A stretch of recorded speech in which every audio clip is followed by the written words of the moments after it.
Hello and welcome to Zerocarbonista Series 7. Don't panic. I'm Ian Collins, and this is your number one go-to environment-based podcast. If it's green, it's in. And Dale, we start off as ever with your diary. I think we should just have a word on Patriotic Millionaires, because this is something we've covered a lot. I've talked about it on the radio quite a lot as well. I know you're big on this. You're signed up to it. What's the latest? What's the detail? Well, they came to Stroud yesterday and they parked the bus, which, as you'll know, is a They should park their Rolls Royces. Yeah, they should have come in a fleet of rollers, but they came in a bus and they parked it outside my office, actually. So it wasn't very far for me to go to take part in some interviews with the TV and stuff like that. And they've been on the road from Scotland to Wales, and they're on their way to London for tomorrow morning, or along the embankment somewhere. We're going to have another media event. And anyway, it's all about this campaign for a wealth tax. Just ahead of the budget, we're about a week out, aren't we? And they came to make the case for a wealth tax, which is easy to make, right? And it's been alluded to already, hasn't it? The Chancellor has talked about some kind of tax in some shape or form. Yeah, but that ain't worth the paper it's not written on, is it? I mean, the budget ideas have been on and off, and they all week. It's been a bit of a mare, that is. Yeah, it's going up, it's going down. It's not going to happen. We've got a new idea to put tax on milkshakes. And this lady, she walked past me in the street and she says, well, why don't you lot just pay more tax? And don't have a stunt that and I'm like, it's not a stunt. No, it is a stunt. Actually, you're right. I said, but actually, of course we can volunteer to pay more tax, but that ain't going to solve the problem. And, the problem, as I see it, is 5 million people in poverty and 1 million kids that don't have a bed to sleep in at one end of the scale, and vast wealth at the other for just 20,000 people. And the tax being proposed at just 2% of anything over 10 million, they won't even notice. Drop in the ocean. So take, from 20,000 people something they won't notice, and raise £24 billion, which we can spend on all the bad shit that's going on. I mean, you'd think in the Treasury, I know we've said this loads of times, but you think that'd be a bit of a no-brainer. They just go, well, there's not really another argument. Has anyone got an argument against this? And no one around the table would go, yeah, I have. No one would do that. So, well, the one you always hear is, what if all the rich people leave the country because of the tax? The BBC were talking about it.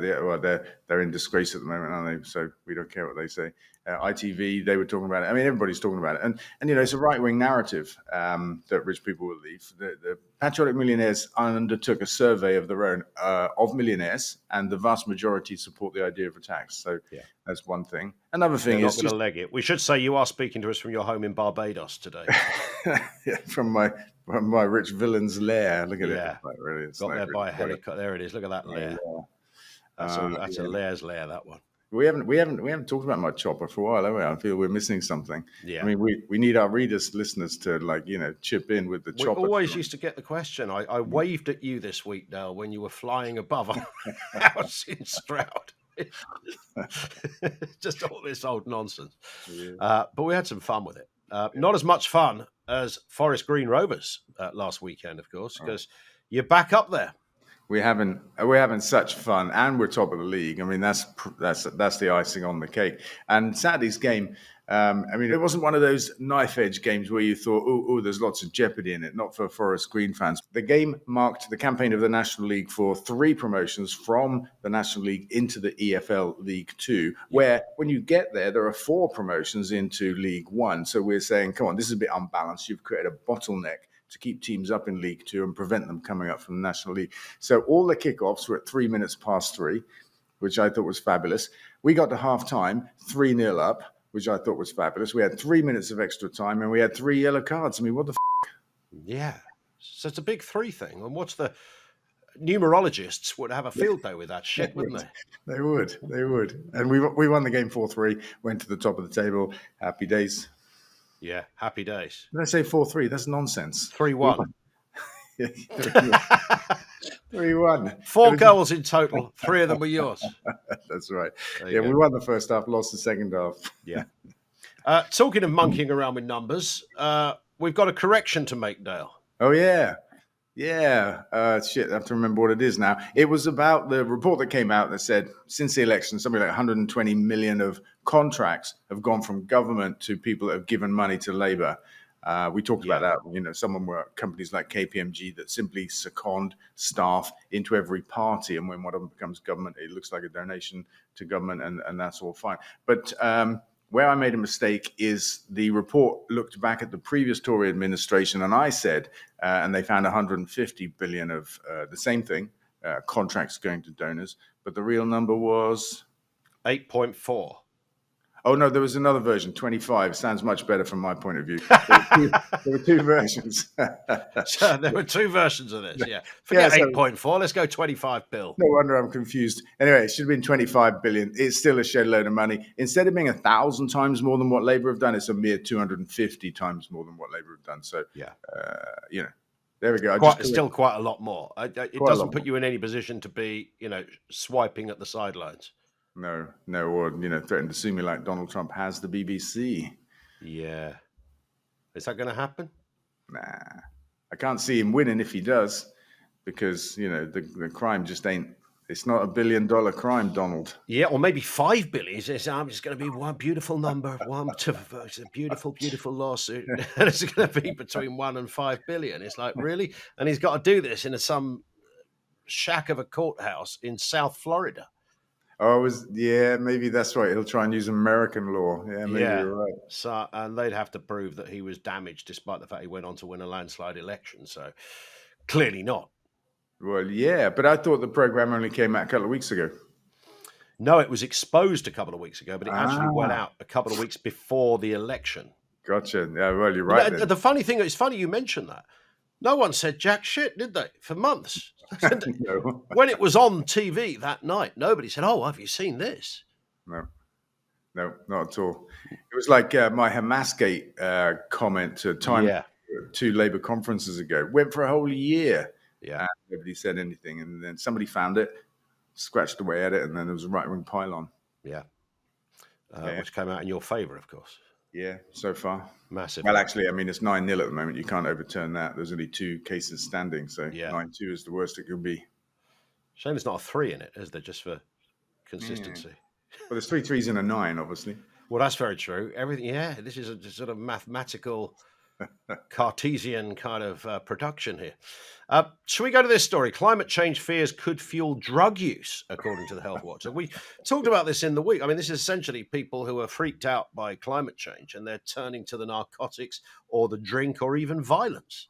Yeah, it was an amazing thing because it comes from an arm of government, this report. I don't know, some kind of medical committee or something. I forgot the precise name of it. But they seem to have created some terms of their own to describe it. They called it eco-anxiety, eco-grief, eco-fear. Yeah. And they said to deal with these things, these relatively new things, driven by basically climate anxiety and the overwhelming problem that it appears to be. Yeah, people are turning to drugs. I'll tell you why I find this funny. Because the report recommends protest as a way to alleviate the symptoms. Activism and protest. I thought you were going to say protein for a second. Maybe no, protest. And I'm thinking, I really like this because how long can it be before in court an activist stands up and says, Your Honor, I was following the advice of this government medical committee, whatever it is, right? They recommend activism and protest to alleviate my climate anxiety. Yeah. So and would the doctor stick that on a prescription note? I don't know. I'm recommending 2 protests and a sit-in to alleviate your stress. Maybe we can extend football on prescription to include protest on prescription. Yeah, that's a good point. Here's a question from Chaz Townley, who says, Dale, the parish council I serve on recently circulated an email from our energy supplier, Valda, which stated they are adding 0.46 per kilowatt hour nuclear regulated asset base RAB scheme for this as a result of the government legislation through the nuclear regulated asset base RAB scheme. Blimey, this is convoluted. Is this being applied to all energy bills, whatever the provider? Feels like a rip-off when it's the government. Kind regards, Chaz. What do you say to Chaz, Dale? I say hi, Chaz. I thought I recognized. Hello, Chaz. I thought I recognized the name, and I think it sounded like he said his energy supply was Voldemort. I thought, well, what do you expect if you go to the dark side for your power? This RAB thing, regulated asset base. It's the new way to fund nuclear power stations, and it should be criminal. It is applied to all energy bills, by the way. Yeah. Equally, it doesn't matter where you get your power from.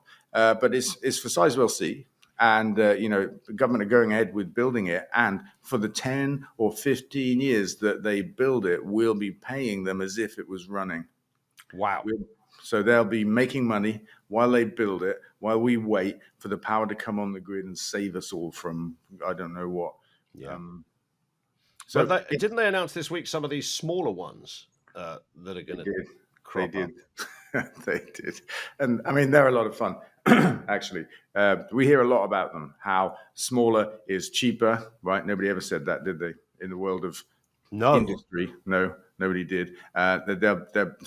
One nuclear expert described them as like flat pack furniture of the nuclear world. I'm like, oh, that'll fill everybody with confidence. If you've ever wrestled with flat pack furniture and found a bunch of screws left over at the end, that's our new nuclear power stations. That's right. So they've given the go. Why have I got 7 screws and a rivet? It'll be fine. Just sit on it. That's what we say in it. Just sit on it. You'll be all right. A little bit of leakage is fine. They've given the go-ahead in Wales, Anglesey, for the first 2 or 3 of these, I think. And we hear a lot about them, except one thing, how much the power will cost.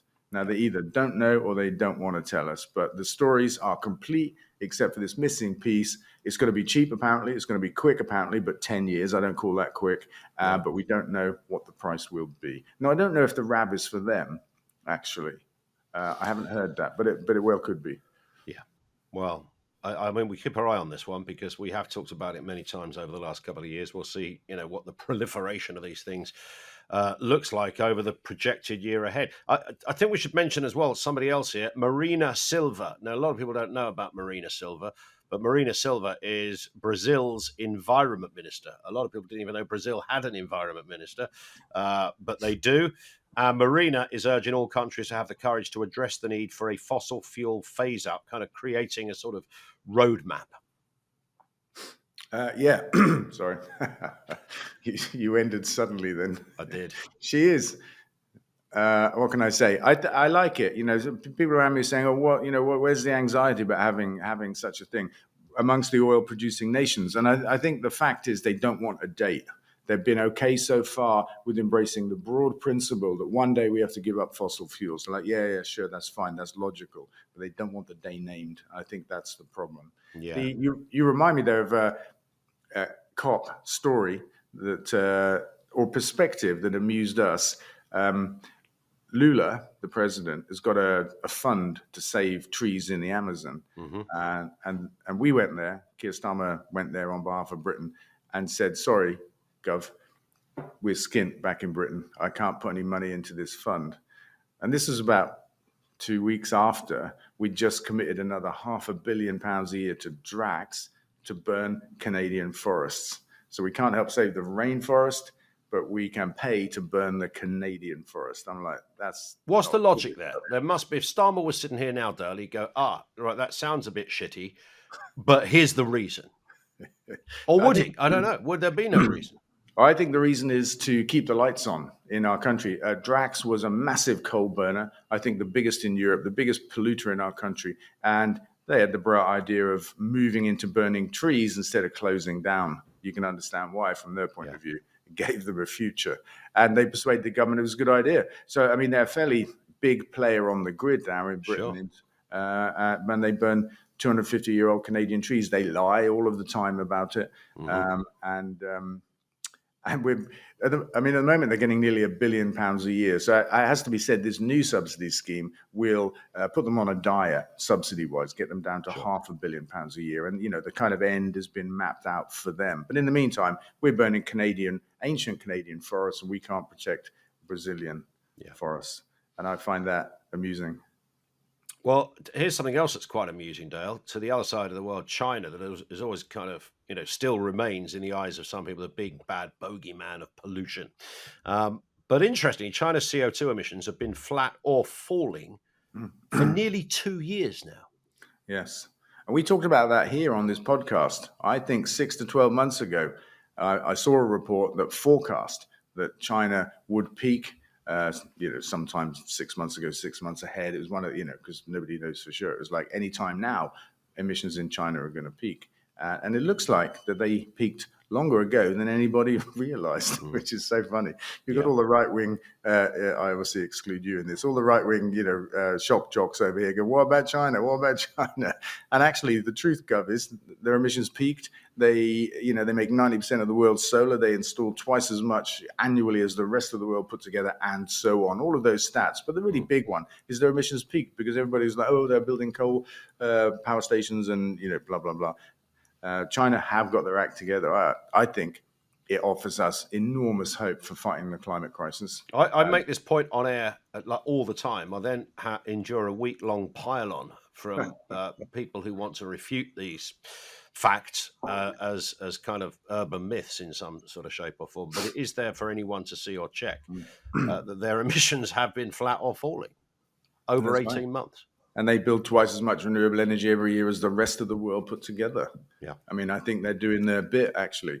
I was going to say, I think the fact that Trump didn't go to COP is a good thing. I think he won't be missed. His negative impact won't be missed, and it'll let the rest of the world get on with it. And the fact that China is steaming ahead with this, and they see it as a massive economic opportunity, as well as, they feel climate crisis in their country. There are some acute examples of it, So, I mean, but, they got one of these long-term governments that, that knows they're going to be there in the next 20, 50 years, so they can plan in that way, where we've got a 4 or 5 year electoral cycle. Yeah. There's something to be said about communism, right? I think there is. you at least get some consistency, if nothing else. Can we give a big mention to Ruth Herbert? Ruth Herbert is a listener, but is walking from Cumbria to Istanbul. It's not a sentence you say very often. I'm leaving Cumbria. Where are you going? Birmingham? Cornwall? No, Istanbul. Wow. Fundraising for medical aid for Palestine. And you can follow Ruth at Big Trek for Palestine. Good cause, Dale, and some heady endurance on Ruth's part. Yeah, it's incredible. Fair play. This story as well. Football Association Ireland to submit motion to UEFA to ban Israel from European competition. Now, of course, the story isn't new. Lots of people are making this argument that Israel shouldn't be in the Eurovision Song Contest, shouldn't be in the any kind of international football tournament either. What do you say on that? Yeah, I agree completely. I've added my voice to that campaign. It's bizarre to me. We had an incident recently, didn't we, where Israeli fans were banned from coming to Birmingham.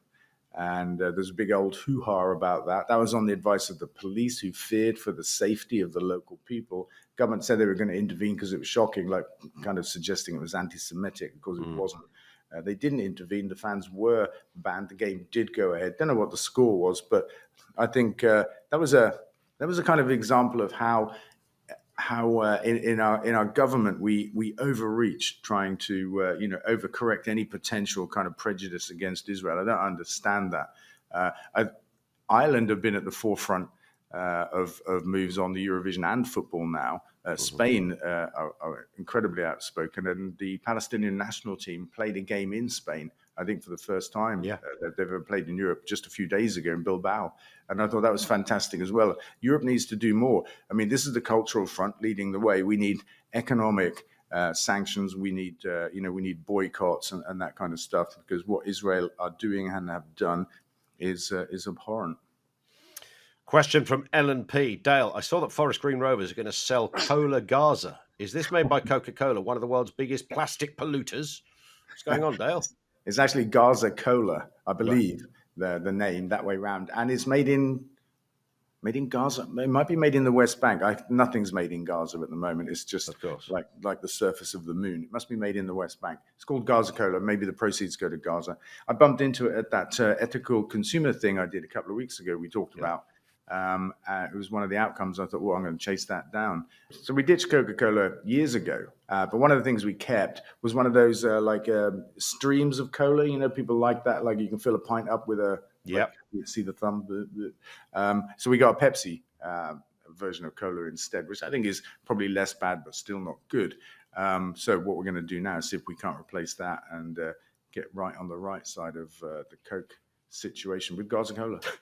There's a sentence. Yeah, there it is. But you're on it. We couldn't not mention this because I know you like talking about this. The headline is as follows: When reality bites, the rapid rise and chaotic fall of Reform UK in Cornwall. What is going on, Dale? I haven't seen that one, but I tell you, before you tell me what it's all about, what I have seen is a report out yesterday that said that Britain is seriously at risk of flooding and whole communities are going to have to be abandoned because of the climate crisis. They didn't mention Lincolnshire, which I think is unfortunate, because when Reform won control of that council, the first thing they did was to disband the flood committee, the committee of the council that had the responsibility to prevent or mitigate flooding in Lincolnshire. They said, yeah, who needs that, right? Just more woke stuff. That's brilliant. Right? You really want Reform to be leading your county or our country right now, don't you? Because they're out of touch with the science, with facts, and it's going to bite us all in the ass. Yeah, but if I put my Reform hat on for a second here, Go on, Dale, then. I had to dig this one out. I found it earlier in the little cabinet that we keep. They've taken over several councils. Cornwall, they got the biggest share, I think, of votes. Kent County Council they run. Yeah. And, of course, the headlines are there's been a lot of resignations, been a lot of infighting. Things aren't going as they're meant to go. But apparently they've saved hundreds of millions of pounds by getting rid of daft schemes and abolishing the phrase climate emergency. So they don't acknowledge climate emergency. Therefore, they're saving taxpayers lots of money, Dale. What's not to like? What are you not getting about this, Dale Vince? It's so stupid, isn't it? I mean, it's saving money for taxpayers. By what? Banning some words? Come on, it's like so funny. This is right out of Donald Trump's playbook.